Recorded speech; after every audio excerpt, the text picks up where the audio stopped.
Isa na namang malaking tagumpay ang naitala ng kapulisan sa Masbate matapos maaresto ang isang regional most wanted person sa isinagawang operasyon sa Masbate City.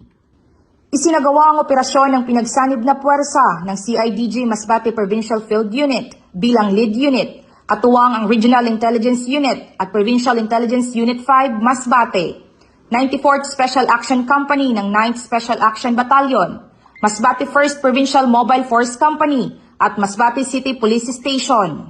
Naaresto ang akusado sa bisa ng warrant of arrest na inilabas ng Regional Trial Court, Branch 44 Masbate City, kaugnay ng kasong murder na may walang inirekomendang piyansa. Matapos ang pag-aresto, isinailalim ang akusado sa medical at physical examination. Muli, pinatutunayan ng Masbate Police Provincial Office at ng Masbate City Police Station ang kanilang matatag na kampanya laban sa kriminalidad bilang bahagi ng layunin ng Philippine National Police na masiguro ang isang ligtas at mapayapang pamayanan para sa bawat Masbateño.